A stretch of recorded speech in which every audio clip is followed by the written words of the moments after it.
In the heart of Florida, where sunlit beaches and thriving wildlife paint a picture of paradise, there exists an untold story. A silent crisis hidden behind shelter doors.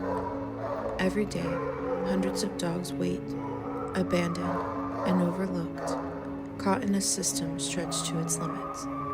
They are more than numbers, more than faces behind bars. They are loyal companions, misunderstood breeds, and once beloved pets seeking their second chance. This is the story of Florida's dogs, those fighting for survival, and the humans who refuse to give up on them. Their struggles are real, their hope unwavering, and their stories deserve to be told.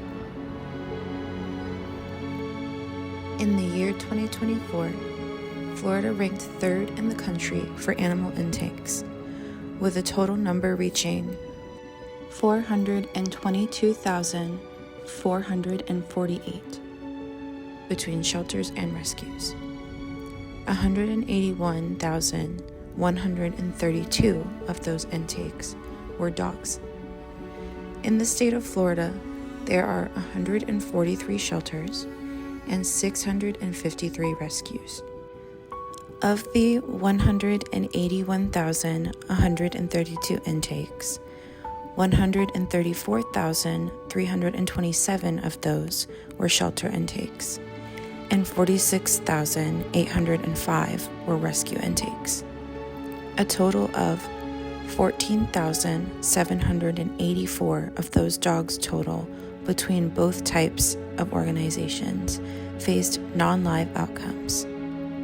Why are these numbers so high? What will it take to lower them?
We've visited shelters to get a good look at some of these dogs, and we've interviewed a few people who work tirelessly in rescue to help save them.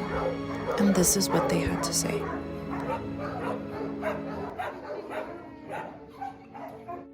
Hi, my name's Summer. I'm one of the directors with Bully Up Rescue. We are a local nonprofit here in the Orlando area. We're a 501c3. I'm one of the directors on the board. Hi everyone, I'm Nicole, founder and president of Back the Pack, a nonprofit organization dedicating to support of rescue dogs as well as conservation of African painted dogs and other wild endangered canid species all across the world. Adopting one of my current dogs, Cooper, which I adopted him from Orange County Animal Services almost 10 years ago, and he inspired me just personally experiencing how people will stereotype and the misperceptions of adopting dogs from shelters or having a rescue dog. So just my experiences with him, and he's been such a joy to have, and it's kind of opened my eyes up to how many dogs are in need and the misperceptions about shelter dogs. I got involved in the rescue community back when I was 16. There was a accidental litter of mom and pups that were headed to the shelter, something that is very, very, very common, especially in the Central Florida area. I knew that the likelihood of them making it out, especially since they were pitty mixes, was rather low, so I didn't want that to happen whatsoever, so I stepped in, and that was my first introduction with rescue. I did adopt one of the pups. Her name was Bandy Sue, and she became my entire purpose and world for 16 amazing years, so she really helped shape me to becoming the person I am today. A lot. I see the good, the bad, the ugly, helping run a nonprofit. I will say that there's, the good is there's so many dogs in need. There's so many great dogs that are shelter dogs. But we just cannot keep up with the overpopulation and the amount of owner surrenders and the neglect, the abuse, and I know the shelters are experiencing that as well. So it definitely changed my perspective in the sense that I know I've seen the horrible cases of how animals are so mistreated and so neglected.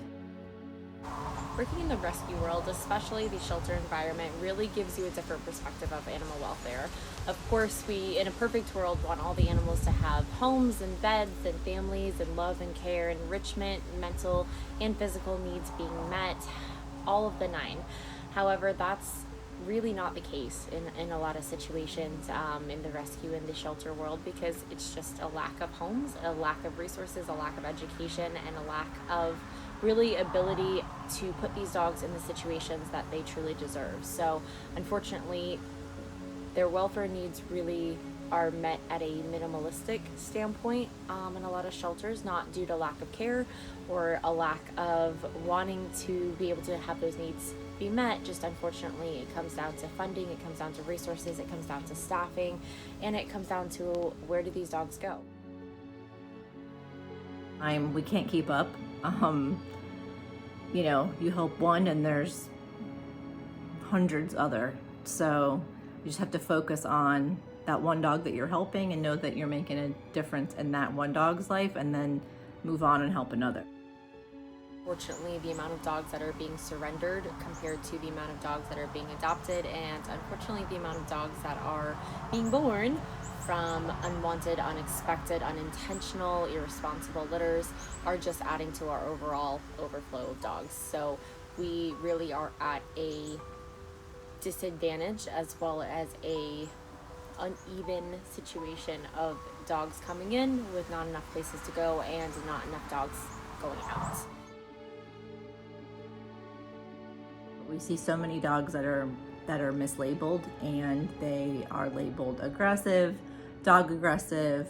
There's so many behaviors that they exhibit there that just because of the stress and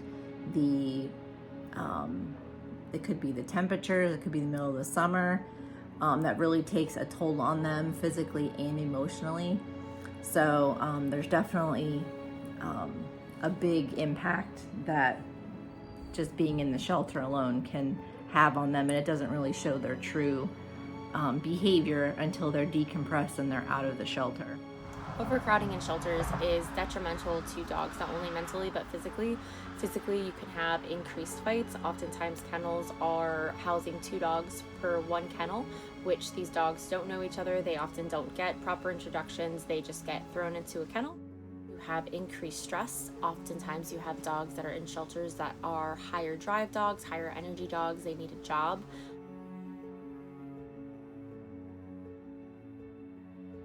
Some rescue organizations like us, we're very small. We're not a big organization. We're foster based, so we don't have a facility. We 100% rely on donations from the public, and also foster stepping up to actually take dogs in to foster.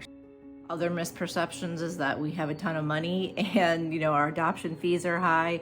Our adoption fees right now, which we just raised for adult dogs from $200 to $300, that's not even a quarter of the vetting that we put into them.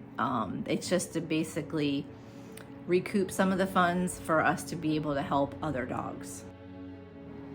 We don't pay ourselves a salary. We're 100% volunteer based, and we work full-time jobs and we have our own pets, so it's very hectic. One of the most common misconceptions that I hear is people have the association that rescue dogs or shelter dogs are problem dogs, that they ended up in those situations because there was something wrong with them. That is so far from the truth that I cannot even stress it enough. Oftentimes these dogs are brought into shelter or rescue situations due to no fault of their own.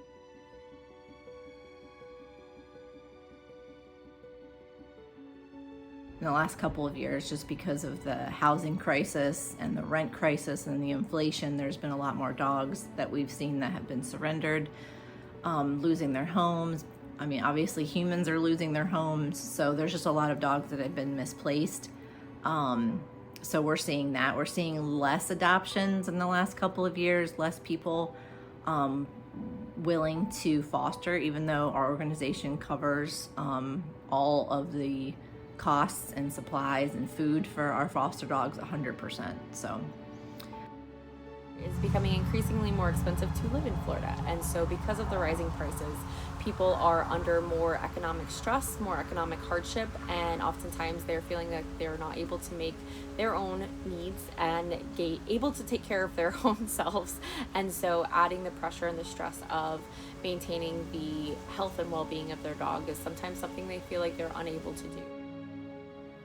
I would say more funding that I've seen for spay and neuter, low cost spay and neuter, more opportunities for families to, you know, get vaccines, do microchips, rabies at a better cost. And I would say another strategy that I've seen has been effective with addressing shelter overflow is having a really solid social media, whether it's a shelter or us. Social media is definitely key in showing these dogs how resilient they are, their behaviors, their personalities. So I've seen that be a great tool to help get dogs adopted and to also get awareness out there for proper pet ownership. Education. The more we can educate not only our current pet families, but also our future generations, the more we're able to help get that information out. I really think that breaking down behaviors, having them understand why their dogs are doing X, Y, and Z. It's not because they're being vindictive. It's not because they're being hateful. It's oftentimes just mismanaged energy. It's mismanaged enrichment, it's mismanaged understanding, and so really being able to bridge the gap between dogs and their families can not only make them more successful in their homes, but also help to strengthen that bond, strengthen that understanding, and just help to build a stronger, more sustainable relationship. Beyond adopting, it could be fostering, it could be, hey, just sharing a post, it could be coming to one of our events, it could be you know, doing a fundraiser, a Facebook fundraiser. There's so many little teeny ways that people can help out our efforts beyond adopting. It could just be educating somebody else on, you know, shelter dogs. You can share a post, you can create a fundraiser, you can go out and take a rescue dog or a shelter dog on a walk. You can create enrichment items. You can help to educate. You can volunteer. There's so many ways to get involved, and there's so many ways that you can make a huge impact. More severe penalties or laws for people that abuse and neglect animals. From a legislative standpoint, I truly believe that stricter spay and neuter laws will be crucial. Unfortunately, in Florida, oftentimes our dogs are coming from backyard breeding situations or accidental litters that are then leading to even more overcrowding in our shelters. We need to become a proactive society versus a reactive society. So by being proactive and getting our dogs spayed and neutered, we are decreasing and completely eliminating the chance of these accidental litters.